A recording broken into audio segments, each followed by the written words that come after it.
बच्चों सुप्रभात। हिंदी विषय तासिका में आपका स्वागत है। बच्चों कल हमने पेटूराम इस पाठ को अच्छे से समझ कर लिया था। आप सबको पेटूराम यह पाठ अच्छा लगा होगा।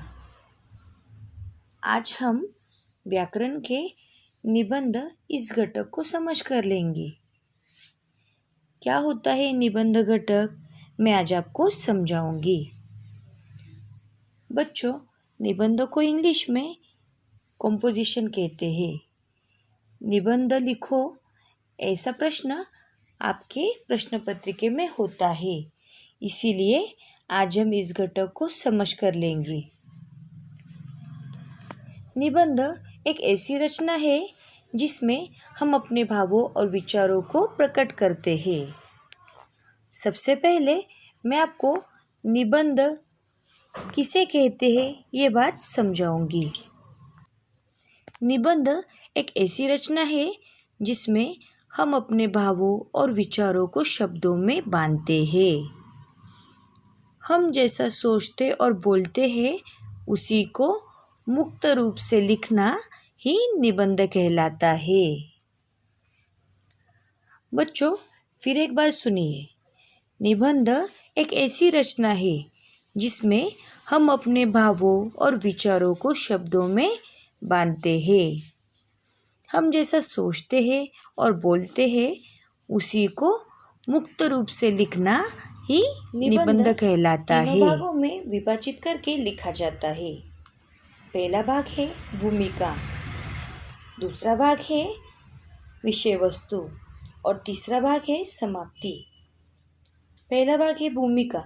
भूमिका यानी जिस विषय के बारे में हम निबंध लिखने वाले हैं उसके बारे में हमें थोड़ी सी जानकारी देनी होती है। दूसरे भाग में हमें विषय वस्तु यानी जिस बारे में हम निबंध लिख रहे हैं उसके बारे में हमें विस्तारित रूप से जानकारी देनी होती है। अब है तीसरा भाग समाप्ति। समाप्ति यानी हमें निबंध खत्म करने के लिए उसे एक रूप देना होता है, यानी खत्म करने के लिए हम छोटे छोटे वाक्यों का इस्तेमाल करके उसे एक निष्कर्ष तक पहुंचाते हैं। बच्चों निबंध का आरंभ प्रभावशाली और आकर्षक होना चाहिए और वाक्य जो है यह छोटे, स्पष्ट और शुद्ध होने चाहिए, जैसे कि पढ़ने वाला व्यक्ति इसे पढ़कर इसका अर्थ अच्छे से समझ कर ले सकता है। लिखावट स्वच्छ और सुंदर होनी चाहिए। निबंध लिखते समय हमें कुछ बातों का ध्यान रखना होता है। आइए अब हम उन बातों को समझ कर लेते हैं। पहली बात है निबंध लिखने से पहले निबंध के विषय को अच्छी तरह से समझ ले, यानी जिस भी विषय के बारे में हमें निबंध लिखना है उस विषय को हम अच्छे से समझ कर ले। दूसरी बात है निबंध के विषय को समझने के बाद निबंध से संबंधित बिंदुओं को किसी कागज पर लिख ले, यानी हमने विषय निश्चित करने के बाद हमें उससे संबंधित कुछ बिंदुओं को यानी कुछ मुद्दों को हमने इकट्ठा करना है और उसे कागज पर उतारना है। तीसरी बात है इसके बाद निबंध की भूमिका बनाए। चौथी बात है प्रत्येक बिंदु को एक अलग अनुच्छेद में लिखिए, यानी एक एक मुद्दा हमने एक एक अनुच्छेद में लिखना है। पांचवी बात है निबंध की भाषा सरल और सुबोध तथा वाक्य छोटे हो, यानी निबंध की जो भाषा है यह सीधी सादी जिसका अर्थ सरल हो, ऐसे वाक्यों का इस्तेमाल हमने निबंध करते समय करना चाहिए। छठी बात है, निबंध न तो बहुत ही छोटा हो न ही बहुत बड़ा हो। निबंध एक मध्यम आकार से होना चाहिए, जिसमें 15 से 16 वाक्य होने चाहिए। निबंध बहुत ही छोटा रहेगा तो भी अच्छा नहीं लगता और बहुत ही बड़ा रहेगा तो भी अच्छा नहीं लगता, इसीलिए उसे एक मध्यम आकार से होना चाहिए। बच्चों, इस प्रकार से अभी हमने यह बातें जानकर ली है। निबंध लेखन करते समय हमें इन सभी बातों का ध्यान रखना चाहिए। बच्चों, निबंध लिखते समय ध्यान में लेने वाली बातें हमने समझ कर ली है। अब हम आज का हमारा निबंध है भारत का राष्ट्रध्वज, इसके बारे में जानकारी प्राप्त करेंगे। राष्ट्रध्वज का मतलब होता है झंडा। बच्चों, राष्ट्रध्वज कब फहराया जाता है? राष्ट्रध्वज 15 अगस्त, 26 जनवरी को फहराया जाता है। इस दिन में 15 अगस्त में हम देश स्वतंत्र होने की खुशी में इसे फहराते हैं और 26 जनवरी के अवसर पर इस राष्ट्रीय ध्वज को फहराते हैं। हमारा राष्ट्रध्वज 3 रंगों का होता है, इसीलिए इसे तिरंगा कहते हैं। ये 3 रंग हमें क्या क्या सूचित करते हैं, इसकी जानकारी अब हम इस निबंध में लेने वाले हैं। बच्चों, पहले मैं आपको एक एक परिच्छेद पढ़कर दिखाऊंगी, फिर मैं आपको इसका अर्थ समझाऊंगी। निबंध का नाम है भारत का राष्ट्रध्वज। भारत का राष्ट्रीय ध्वज तिरंगा है। इसमें सबसे ऊपर केसरिया, बीच में सफ़ेद और सबसे नीचे हरा रंग है। सभी रंग बराबर अनुपात में है। इसका अर्थ है हमारा जो राष्ट्रीय ध्वज है यह तिरंगा है। तिरंगा का अर्थ है तीनों रंगों का। अभी हम जानते हैं कौन कौन से रंग है।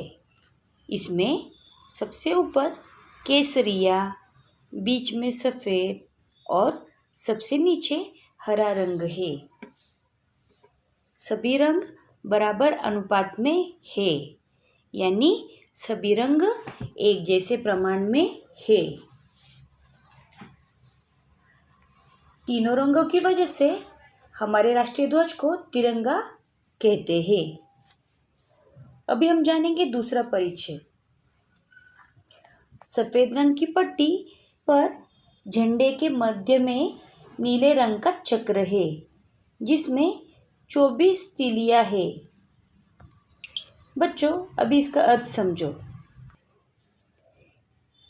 बच्चों, सफ़ेद रंग की पट्टी पर झंडे के मध्य में नीले रंग का चक्र है, यानी हमारा जो तिरंगा है इसमें बीच में सफ़ेद रंग है और इस सफ़ेद रंग पर इसके बीच में एक मध्य में नीले रंग का एक चक्र है, जिसे अशोक चक्र कहते हैं और जिसमें 24 तीलियां है। बच्चों, आपको यह परिच्छेद समझ में आया? अभी हम तीसरा परिच्छेद जानते हैं। केसरिया रंग देश की ताकत एवं साहस का परिचायक है। बीच में सफ़ेद रंग की पट्टी शांति एवं सत्यता को दर्शाती है। हरे रंग की पट्टी धरती की उर्वरता, विकास एवं पवित्रता की परिचायक है। बच्चों, अभी इसका अर्थ बताती हूँ। बच्चों, केसरी रंग जो होता है तिरंगे में, यह देश की ताकत एवं साहस का परिचायक है, यानी केसरिया रंग साहस और ताकत को दर्शाता है। और बीच में सफ़ेद रंग की पट्टी शांति एवं सत्यता को दर्शाती है, यानी सच्ची बातें, सत्यता को दर्शाती है। और हरा रंग जो है, हरे रंग की पट्टी धरती की उर्वरता, विकास एवं पवित्रता की परिचायक है। यानी हरा रंग हमें धरती की हरियाली को दर्शाता है। अभी हम अगला परिच्छेद जानते हैं। मैं आपको पढ़कर दिखाती हूँ। चक्र इस बात को दर्शित करता है कि जीवन गतिमान है, जबकि मृत्यु निश्चलता का नाम है। बच्चों, अभी मैं आपको इसका अर्थ बताती हूँ। तिरंगे के बीच में एक चक्र होता है, जिसे अशोक चक्र कहते हैं। यह चक्र हमें यह बात बताता है कि यह जो जीवन है यह गतिमान है, जबकि मृत्यु निश्चलता का नाम है। यानी मृत्यु तो होती है, पर यह जो जीवन है यह चलता ही जाएगा, यानी गतिमान है, यह कभी थमेगा नहीं। अभी देखिए बच्चों अगला परिच्छेद। झंडे की लंबाई और चौड़ाई का अनुपात 3:2 है। चक्र का व्यास सफेद पट्टी की चौड़ाई के लगभग बराबर होता है। बच्चों, अभी मैं आपको अर्थ बताती हूँ। झंडे की लंबाई यानी झंडे की हाइट और चौड़ाई यानी विड्थ, ये जो है यह 3:2 इस प्रमाण में है। और चक्र का जो व्यास है यह सफेद पट्टी की चौड़ाई के लगभग बराबर होता है। यानी हमें यहाँ पर झंडे की साइज बताई गई है। आखिरी परिच्छेद है भारतीय राष्ट्रीय ध्वज के वर्तमान रूप को भारत की संविधानकारी सभा द्वारा 22 जुलाई 1947 को अंगीकृत किया गया था। बच्चों, अभी इसका अर्थ देखिए। यानी 22 जुलाई 1947 को संविधान सभा द्वारा हमारे राष्ट्रध्वज को मान्यता प्राप्त हुई थी। तो बच्चों, आज हमने भारत का राष्ट्रध्वज इस निबंध को अच्छे से समझ कर लिया है।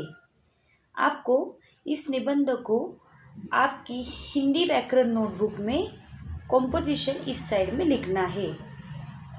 आज हमने भारत का राष्ट्रध्वज और तिरंगे के तीनों रंगों का महत्व अच्छे से समझ कर लिया है।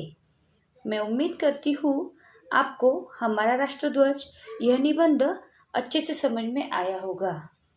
अगले तासिका में हम एक दूसरे निबंध के साथ आपसे मिलेंगे। धन्यवाद।